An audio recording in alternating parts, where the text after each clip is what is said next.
For great are your judgments, and cannot be expressed. Therefore unnurtured souls have erred. For when unrighteous men thought to oppress the holy nation, they being shut up in their houses, the prisoners of darkness, and fettered with the bonds of a long night, lay there exiled from the eternal providence. For while they supposed to lie hid in their secret sins, they were scattered under a dark veil of forgetfulness, being horribly astonished, and troubled with strange apparitions. For neither might the corner that held them keep them from fear, but noises of waters falling down sounded about them, and sad visions appeared to them with heavy countenances. No power of the fire might give them light, neither could the bright flame of the stars endure to lighten that horrible night. Only there appeared to them a fire kindled of itself, very dreadful. For being much terrified, they thought the things that they saw to be worse than the sight they saw not. As for the illusions of art magic, they were put down, and their vaunting in wisdom was reproved with disgrace. For they, that promised to drive away terrors and troubles from a sick soul, were sick themselves of fear, worthy to be laughed at.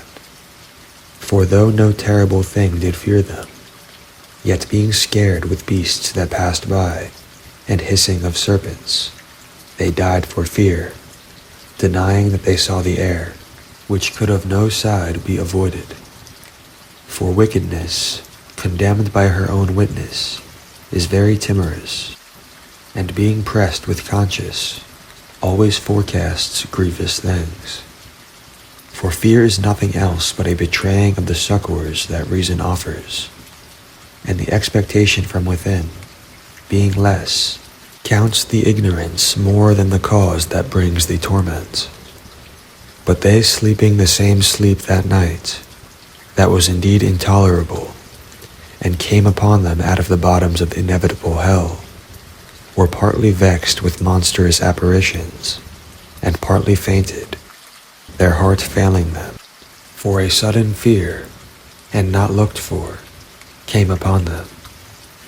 So then whosoever there fell down straitly kept, shut up in a prison without iron bars. For whether he were husbandman, or shepherd, or a laborer in the field, he was overtaken, and endured that necessity that could not be avoided.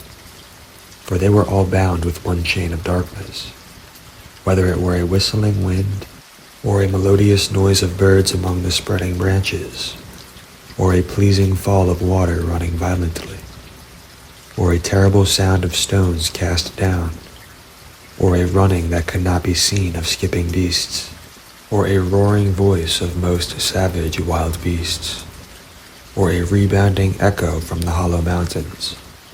These things made them to swoon for fear. For the whole world shined with clear light, and none were hindered in their labor. Over them only was spread a heavy night, an image of that darkness that should afterward receive them. But yet were they to themselves more grievous than the darkness.